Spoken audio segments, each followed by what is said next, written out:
Elvis was walking down Beale Street when he heard his own voice coming from a guitar case on the sidewalk.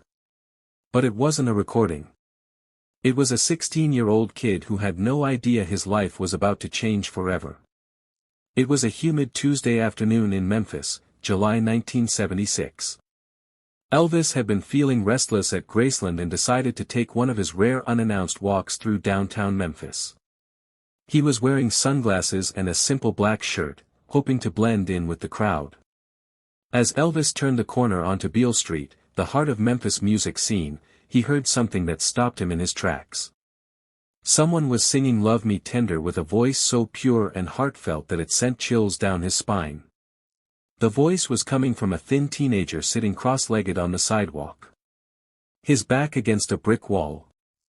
The boy had shoulder-length dark hair that looked like it hadn't been washed in days and clothes that were clearly too big for his small frame. His guitar was old and battered with scratches and were marks that told the story of countless hours of practice. But when the kid sang, none of that mattered. His voice carried the same soulful quality that had made Elvis famous. But there was something different about it. A raw pain that spoke of real hardship. The boy's name was Michael Chen, though nobody on the streets knew his real name. Everyone just called him Guitar Mike. He'd been living on the streets of Memphis for 8 months, ever since he'd aged out of the foster care system on his 16th birthday with nowhere to go. Music was all Michael had left. His foster parents had given him the guitar 3 years earlier, hoping it would keep him out of trouble. They never imagined it would become his lifeline when he had nothing else. Every day, Michael would sit on this same corner of Beale Street, playing for whatever change people would drop in his guitar case. On a good day, he might make enough for a sandwich and a bottle of water. On bad days, he went hungry, but he never stopped playing. Music was the only thing that made him feel connected to something bigger than his pain. Elvis stood about 20 feet away, hidden behind a small crowd of tourists who had gathered to listen to the boy as Michael finished "Love Me Tender" and began strumming the opening chords of "Can't Help Falling in Love." Elvis felt something stir in his chest. This wasn't just some kid playing cover songs for money. This was someone who understood the soul of the music, who felt every word he was singing. Wise men say only fools rush in. Michael sang, his eyes closed, completely lost in the music. Elvis pulled out his wallet and walked closer.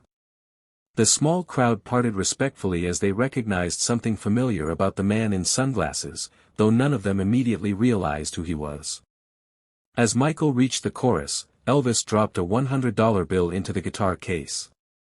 Michael's eyes opened when he saw the money. $100 was more than he usually made in 2 weeks. He looked up to thank whoever had been so generous, and his fingers froze on the guitar strings. Even with the sunglasses, there was no mistaking that face, the perfectly styled hair, the distinctive jawline, the slight smile that had graced 1,000 magazine covers. "Keep playing, son," Elvis said quietly. "You've got something special there." Michael's hands were shaking so badly he could barely hold his guitar. You're just a guy who appreciates good music," Elvis replied, crouching down to Michael's level. "What's your name?" "Michael," the boy whispered, still in shock. "Michael Chen. I can't believe this is real." Elvis looked around at the small crowd that had gathered. Then back at Michael. "You hungry, Michael?" The boy nodded, not trusting his voice. "Come on then. Let's get you something to eat and you can tell me your story." Elvis helped Michael pack up his guitar and led him to a small diner just off B Street. The owner, Mrs. Rodriguez, had known Elvis since his early days and was used to his occasional visits with unexpected guests. Over burgers and milkshakes, Michael told Elvis his story. The foster homes, the feeling of never belonging anywhere, the music that kept him going when everything else fell apart. "I know your song saved my life," Michael said quietly. "When I was in my darkest moments, I'd play 'Love Me Tender' and remember that someone somewhere understood what it felt like to hurt."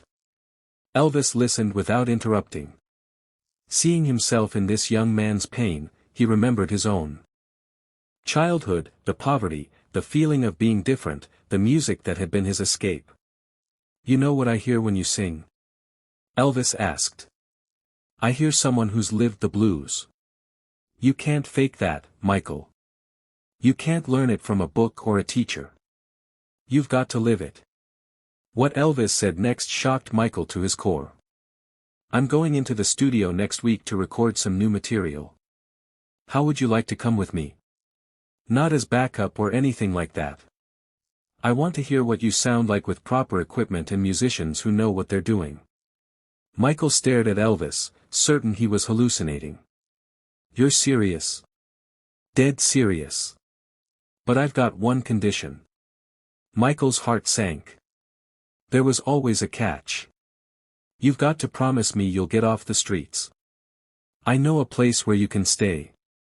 Good people who will take care of you while we figure out what's next for your music." 3 days later, Michael found himself in Sun's studio, the same place where Elvis had recorded his first hit. He was clean, wearing new clothes that actually fit, and holding a guitar that cost more than he'd ever seen in his life. The session musicians were skeptical at first. Street kid or not, this was Elvis's studio time, and they didn't want to waste it. But when Michael started singing, the room went silent. His voice, backed by professional musicians and recorded with studio-quality equipment, was nothing short of magical. He had the raw talent of early Elvis, combined with a modern sensibility that was entirely his own. Elvis stood in the control room watching through the glass as Michael sang Heartbreak Hotel with a pain and authenticity that gave Elvis goosebumps. "That boy's got it," said the producer. "Whatever it is, he's got it in spades." During a break-in recording, Michael mentioned something that caught Elvis's attention. "You know, Mr. Presley, I've been writing some songs, too. Nothing fancy, just things that come to me when I'm playing on the street." "Let me hear one," Elvis said. Michael picked up his guitar and played a song he'd written called Memphis Rain. It was about loneliness, about watching the world go by from a street corner, about finding hope in the smallest kindnesses. When he finished, the studio was dead quiet. "Michael," Elvis said slowly, "that's not just a song, that's a hit." Elvis made a decision that surprised everyone, including himself. He decided to record Memphis Rain as a duet with Michael. The song captured something neither of them could have achieved alone. Elvis's legendary voice blended with Michael's raw emotion, creating something entirely new and powerful. When they finished recording, Elvis turned to Michael with a serious expression. "I want to ask you something, and I want you to think about it carefully. How would you feel about me helping you get a recording contract? Not as Elvis Presley's protégé, but as Michael Chen, the artist." Michael looked at Elvis with tears in his eyes. 6 months ago, he'd been sleeping in doorways, wondering if he'd ever have a real chance at life. Now, the king of rock and roll was offering him a future he'd never dared to dream of. "Why are you doing this for me?"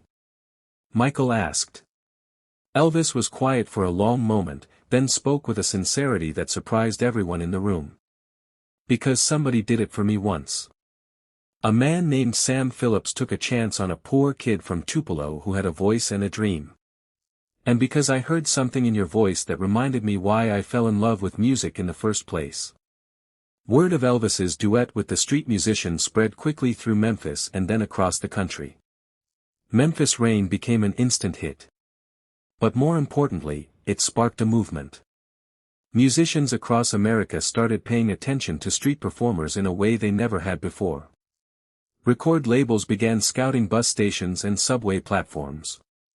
The story of Elvis and Michael reminded the music industry that talent could be found anywhere. Michael Chen's first solo album debuted at number 3 on the Billboard charts. He used his success to start a foundation providing instruments and music lessons to homeless youth. But he never forgot that Tuesday afternoon on B Street when a chance encounter changed everything. "People ask me what it was like to meet Elvis," Michael said in interviews. "But the truth is it wasn't about meeting a celebrity. It was about one human being recognizing something in another human being and deciding to help. That's the real magic of that day." Elvis kept the original recording of Michael singing. Love Me Tender on the Street Corner. He'd had one of his bodyguards secretly record it from across the street, wanting to capture the pure, unfiltered moment before anything changed. Years later, after Elvis passed away, that recording was found among his most treasured possessions at Graceland. A note attached to it read, "This is what music is supposed to sound like, minus real and from the heart." Today, there's a small plaque on Beale Street marking the spot where Elvis discovered Michael Chen. But more importantly, the story serves as a reminder that sometimes the most powerful thing we can do is simply pay attention to the people around us. The story of Elvis and Michael reminds us that talent doesn't always come with a spotlight and a stage. Sometimes it's sitting on a street corner hoping someone will listen. Elvis could have walked past that day. He could have enjoyed the performance and moved on. Instead, he chose to stop, to listen, and to act. In doing so, he didn't just change one young man's life. He reminded all of us that we have the power to recognize and nurture the gifts in others, no matter where we find them. Because you never know who might be sitting on a street corner playing their heart out, just waiting for someone to believe in them. The magic isn't in the celebrity or the fame. The magic is in the moment when one person decides to help another person chase their dreams. And sometimes that's all it takes to change everything. This incredible true story of compassion and the power of music shows us that talent can be found in the most unexpected places. If this story moved you, make sure to subscribe for more amazing tales of when music legends changed lives. Share this video with someone who needs to hear that their dreams matter, no matter where they're starting from. Have you ever witnessed a moment when someone's kindness completely changed another person's life? Let us know in the comments below.